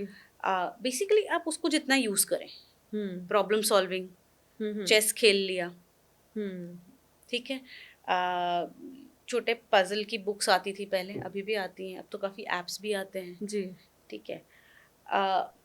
Okay, I would like to add to this, क्योंकि मैंने एप्स और गेम्स की बात की। सारे एप्स और गेम्स दिमाग को शार्पन नहीं करेंगे, काफ़ी सारे उसे डम भी कर सकते हैं। स्पेशली थिंग्स लाइक जो लोग घंटे घंटे बैठ के व्हाट इज पबजी वगैरह, पबजी एंड वो crash candy candy crush. Crush. Hmm see हर चीज एक ऑप्टिमम प्रपोर्शन में ठीक है, excessive of anything is bad. हम्म ठीक है, तो do not take my statement and justify अपने पेरेंट्स को कि मैं क्यों गेम खेल रहा हूँ क्योंकि हम्म मैम ने बोला था कि खेलने से दिमाग शार्प होता है। ऐसा नहीं है। दिमाग शार्प करने के लिए बहुत सारे अच्छे तरीके हैं। बाहर जाइए, हवा में खेलिए। हम्म उसके अलावा एक कोई इंस्ट्रूमेंट सीखिए। हम्म भाषाओं के सीखने से दिमाग बहुत अच्छा डेवलप होता है, अलग अलग भाषाओं के सीखने से। जी। भाषाओं के अलावा आप अगर डांस सीखते हैं, हम्म कोऑर्डिनेशन, बेसिकली हम्म बात आती है कोऑर्डिनेशन पे, टेबल टेनिस, हम्म किसी भी प्रकार का डांस, या दो एक्टिविटीज को साथ में करना, हम्म जैसे कि चलते चलते गणित के प्रॉब्लम सॉल्व करना। हम्म ठीक है, दोनों हाथों से लिखने की कोशिश करना। हम्म लेडीज के लिए दोनों हाथों से कुक करने की कोशिश करना। हम्म ठीक है, तो आप बेसिकली, जैसे मैंने कहा, एक ब्रेन का पार्ट ज़्यादा काम कर रहा है, दूसरा कम कर रहा है, आप दूसरे पार्ट को एक्टिवेट कर रहे हैं। Hmm that will sharpen your skills. ठीक है। किसी को हिप्नोटाइज करना इजी होता है? हर तरीके का इंसान हिप्नोटाइज नहीं हो सकता। कुछ लोग होते हैं जो ज़्यादा सजेस्टेबल होते हैं, हम्म उन्हें हिप्नोटाइज किया जा सकता है। हम्म बेसिकली हिप्नोटाइज करने में आप एक ऐसा स्टेट ला रहे हो, हम्म ट्रांस स्टेट जिसको कहते हैं, हम्म जिसमें वो इंसान हर सजेशन को एक्सेप्ट करेगा। हम्म राइट। यूजुअली कहाँ होता है, कुछ ऐसी हैबिट्स हैं हम्म जिसमें बहुत ज़्यादा रेजिस्टेंस है, हम छोड़ नहीं पा रहे हैं। हम्म उसमें हम्म पेन अगर किसी को बहुत ज़्यादा है हम्म तो हिप्नोसिस करके कुछ सजेशंस दिए जाते हैं हम्म जिससे उनको जो पेन महसूस हो रहा है वो कम होता है। सब्जेक्टिव, हम्म ऑब्जेक्टिव की बात नहीं कर रही हूँ मैं। जो महसूस हो रहा है वो कम होता है। जी। एंजाइटी है हम्म तो कई बार ना, जैसे बचपन में कुछ प्रकार का ट्रॉमा हुआ है जिसकी वजह से एंजाइटी है, पैनिक अटैक्स या ट्रिगर्स नहीं मिल रहे हैं, तो हिप्नोसिस के थ्रू हम अनकॉन्शियस माइंड को एक्सेस कर सकते हैं। हम्म सो वहाँ से वो जो भी ट्रॉमा हुआ है उससे पता करके एडिक्वेट करेक्शन के साथ में थिंग्स कैन गेट बेटर। ਇਹ ਸਵਾਲ ਮੈਂ ਇਸ ਲਈ ਪੁੱਛਿਆ ਸੀ ਕਿਉਂਕਿ ਪੰਜਾਬ ਵਿੱਚ ਇਹ ਬਹੁਤ ਟ੍ਰੈਂਡ ਆ ਕਿ ਬਾਬਿਆਂ ਦਾ, ਨਕਲੀ ਬਾਬੇ, ਤੁਸੀਂ ਵੀ ਸੁਣਿਆ ਹੋਊਗਾ, ਤੇ ਬਹੁਤ ਲੋਕਾਂ ਦਾ ਗਲਤ ਇਸਤੇਮਾਲ, ਉਹਨਾਂ ਦਾ ਫਾਇਦਾ ਚੁੱਕਿਆ ਜਾਂਦਾ ਹਿਪਨੋਟਿਜ਼ਮ ਦੇ ਥਰੂ, ਤੇ ਕਿਵੇਂ ਇਸ ਤੋਂ ਬਚ ਸਕਦੇ ਆ?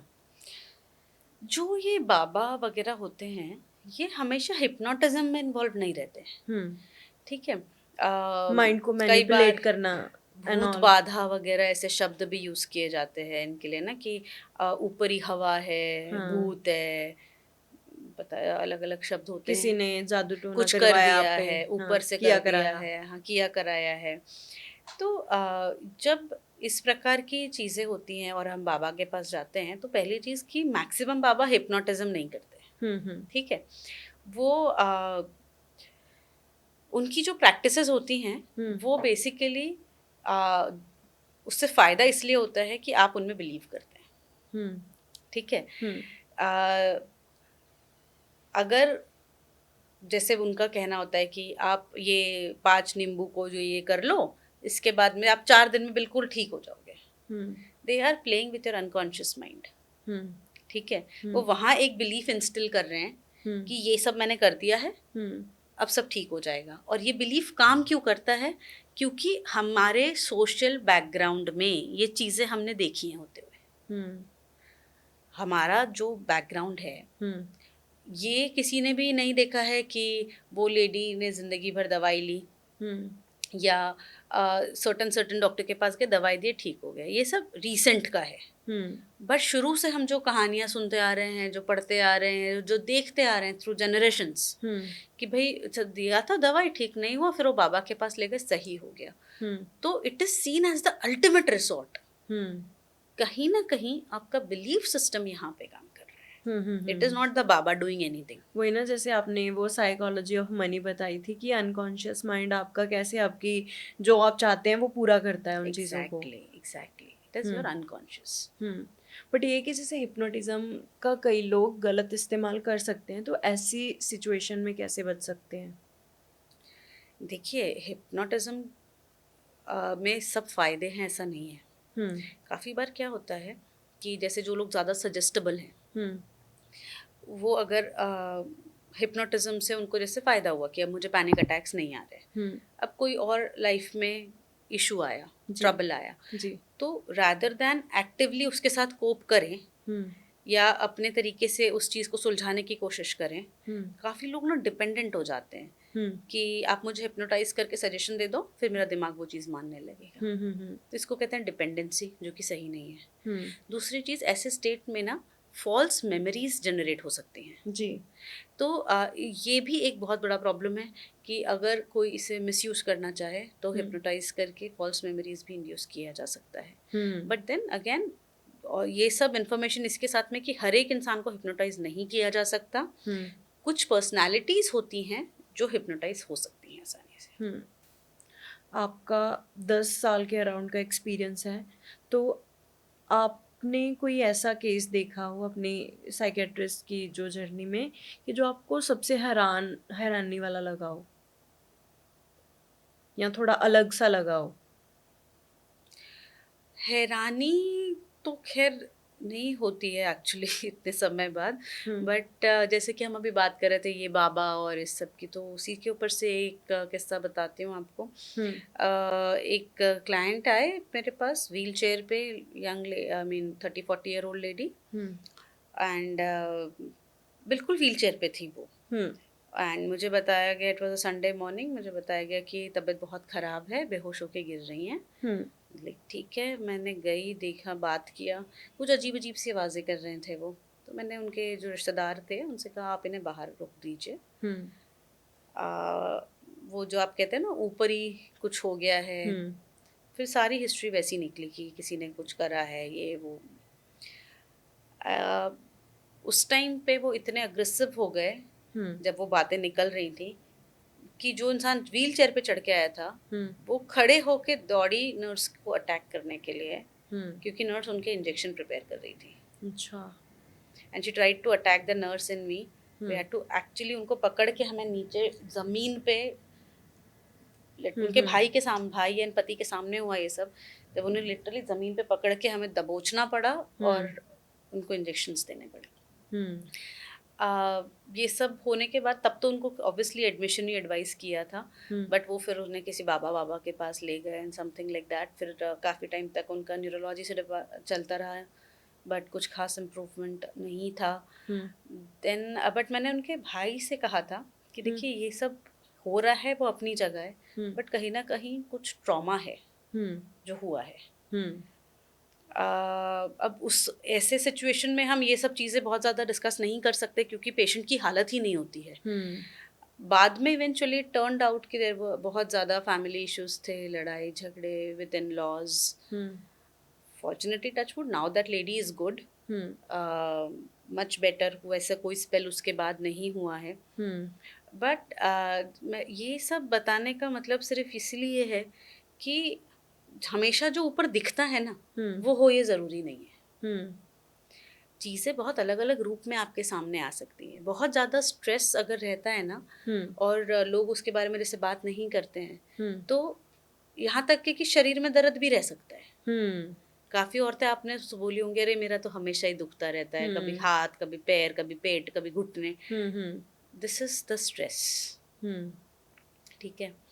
हमारे यहाँ पे ऐसा सिखाया नहीं गया कि हम अपने इमोशंस के बारे में बात करें, हुँ, तो इसलिए हम हर चीज़ दबाते जाते हैं। जी, बट कहाँ तक दबाओगे ना? दिमाग की भी तो एक लिमिट है। हुँ। ਖੁਸ਼ ਕਿਵੇਂ ਰਹਿ ਸਕਦੇ ਹਾਂ? ਇਹ ਸਵਾਲ ਇਸ ਲਈ ਜ਼ਰੂਰੀ ਆ ਕਿਉਂਕਿ ਅੱਜ ਦੇ ਟਾਈਮ ਵਿੱਚ ਸਾਡੇ ਕੋਲ ਸਾਰਾ ਕੁਝ ਹੁੰਦੇ ਹੋਏ ਬਾਵਜੂਦ ਵੀ ਅਸੀਂ ਖੁਸ਼ नहीं ਹਾਂ। खुशी सैटिस्फैक्शन से आती है। हुँ, हर एक इंसान का जो थ्रेशोल्ड है जिस पे वो सैटिस्फाइड फील करे, जी, ये अलग हुँ, है ना? तो इन जनरल कुछ छोटी-छोटी चीज़ें हैं जिनको करके इंसान खुशी महसूस कर सकता है। जी, जैसे कि जो भी चीज़ हमारे पास है, जी, उसको एप्रिशिएट करना एंड उसके लिए थैंकफुल रहना। हुँ, something as simple as gratitude, हुँ, जो हम भगवान को हाथ जोड़ लेते हैं। कुछ हुँ, लोग भगवान को हाथ जोड़ लेते हैं, कुछ लोग शाम को ग्रैटिट्यूड जर्नल लिखते हैं। हुँ, बेसिकली दिन में आपके पास आपके साथ 3 क्या अच्छी चीज़ें हुई, हुँ, बस इस चीज़ को लिख लो कहीं, हुँ, ठीक है? क्योंकि जब आप ये लिखते हो तो हम्म। आप पूरे दिन के क्लटर में से हम्म। 3 पॉजिटिव चीज़ें निकाल के रख रहे हो। हम्म। उसके अलावा छोटी-छोटी चीज़ें घर पे होती हैं, बाहर होती हैं, जैसे कि कभी आप जा रहे हो, बहुत ही सुंदर सा बाग में एक फूल है, हम्म। 2 मिनट दिमाग को शांत करके उसे देख के उसे एप्रिशिएट तो करिए। हम्म। जब आप घर की खाने की थाली पे बैठे हैं, हम्म। These are little pleasures of life, you know. हम्म। उस खाने को एप्रिशिएट तो करिए जिसने बनाया है। हम्म। इनसे कुछ चीज़ें होंगी, जैसे कि जब आप किसी को थैंक यू बोलते हो, आपका रिलेशन बेटर होता है, हम्म। एक कनेक्टेडनेस डेवलप होता है। हम्म। सामने वाले को लगता है कि आप उन्हें अप्रिशिएट कर रहे हो, उनके एफर्ट्स को अप्रिशिएट कर रहे हो, हम्म। रिलेशनशिप बेटर होता है। जैसे अभी आपने खाने की बात की, अ, ये हम सोशल मीडिया पे भी आजकल सुनते हैं कि खाने में जैसी एनर्जीज होती हैं वैसा ही हमारा माइंडसेट होता है। मान लो अगर खाना बनाते टाइम जो लेडी खुश है तो वैसी ही एनर्जीज फूड में भी आएंगी, या जैसी वो बातें कर रहे हैं, अगर किसी की चुगली कर रहे हैं तो वैसी एनर्जीज आएंगी उसमें, अगर वो खुश नहीं है तो वैसी एनर्जीज आएंगी, तो सारी फैमिली का जो मूड है सारा कुछ वैसा ही होगा। तो ये चीज़ें लिटरली वर्क करती हैं। आई थिंक ट्रेडिशनली एक कंसेप्ट है अपने यहाँ पे हिंदू कल्चर में, हुँ। सात्विक और तामसिक का, हुँ। है ना। तो इसलिए कहते हैं कि फ्रेश खाना खाइए, इमिडिएटली बना हुआ खाना खाइए, वेज खाना खाइए, हुँ। नॉन वेज खाना तामसिक में आता है एंड स्टफ लाइक दैट। मुझे ये तो सीरियसली नहीं पता हुँ। कि इसमें एनर्जीज का क्या है, हुँ। But what I understand is कि अगर आप I mean if some animal is dying हुँ। और इज बीइंग बचर्ड हुँ। टू ईट, तो डेफिनेटली वो बहुत खुशी से तो अपनी जान दे के नहीं गया है। हुँ। अब किसी ने आपके लिए खाना बनाया है, वो गुस्से में खाना बना रहा है, तो ऑब्वियसली खाने का स्वाद भी तीखा ही रहेगा। हुँ। तो जब आप खाओगे तो तीखा महसूस भी होगा। हुँ। अगर कोई अच्छे मन से बना रहा है तो उस खाने का स्वाद भी बेहतर होगा। हुँ। जैसे हम कहते हैं ना कि आ, प्रसाद हमेशा टेस्टी लगता है। हुँ। खाना तो वही है, बनाया उसी खानसामे ने है, हुँ। जस्ट दैट कि हमारा इमोशन उसके साथ बदल गया है। हुँ। ऐसा भगवान ने ऐसा कोई एनर्जी करके भेजा नहीं है। सॉरी फॉर दैट, बट हाँ। यू आई मीन हमारा कनेक्शन उससे अलग हो गया, हम उसे कैसे परसीव कर रहे हैं हुँ। वो अलग हो गया। आटे का हलवा हम घर पे भी बनाते हैं, हुँ। कड़ा प्रसाद हम गुरुद्वारे से भी खाते हैं, हुँ। बट दोनों के स्वाद में हमें फ़र्क लगता है। हुँ। क्योंकि हम उसको किस तरीके से ग्रहण कर रहे हैं, हुँ। वो उसमें फ़र्क है। वही चीज़ अगर हम खाते टाइम सोच रहे हैं कि ये अच्छा है तो हमारे माइंड को पता है कि ये मेरे लिए अच्छा है, तो बॉडी वैसे ही वर्क करेगी उसको लेके, है ना? बिल्कुल उतना ही एक्सेप्ट करेगी। जो हुँ। लोग कहते हैं ना कि अरे ध्यान से खा, खाना लगेगा शरीर को, हुँ। यही है लगना, और क्या है। हुँ। हुँ। आप मोबाइल देखते हुए खाएंगे तो you are not being mindful, हुँ। आपका ध्यान मोबाइल में, आपने क्या खाया आपको पता नहीं है, हुँ। राइट। तो ऑब्वियसली वो आपको उतना बेनिफिट नहीं करेगा। हुँ। एट द एंड आप ऑडियंस को क्या कहना चाहते हैं? एट द एंड मैं ऑडियंस से सिर्फ इतना कहना चाहती हूँ कि देखिए, हेल्थ इज़ एवरीथिंग। हुँ। अपनी जितना फिजिकल हेल्थ का ख्याल रखते हैं, प्लीज़ अपनी मेंटल हेल्थ का भी ख्याल रखिए। हुँ। अगर आप सही हैं तो आपका परिवार सही है। हुँ। कई बार हम बाकी चीज़ों के लिए खुद को निग्लेक्ट करते रहते हैं, हुँ। बट अगर हम खुद को निग्लेक्ट करेंगे तो हमें ये सोचना पड़ेगा इन द लॉन्ग रन हुँ। हमारे अपनों का ख्याल कौन रखेगा। तो हुँ। अगर आप अपने अपनों से सच में प्यार करते हैं तो हुँ। Start with self love. हुँ। पहले अपने आप से प्यार करिए, तो ही आप किसी और से उतना उनका ख्याल रख पाएंगे, उनकी केयर कर पाएंगे। So it all starts with you. अपना ख्याल पहले रखिए। Thank you so much ma'am, हमारे लिए टाइम निकालने के लिए और अपने वैल्यूएबल लेसन्स हमारे साथ शेयर करने के लिए। Thank you Pavanpreet ji. In fact आपके क्वेश्चंस बहुत अच्छे थे। मुझे थैंक बहुत इंटरेस्टिंग लगे और मुझे बहुत अच्छा लगा जवाब देने में। Thank you. Thank you so much ma'am.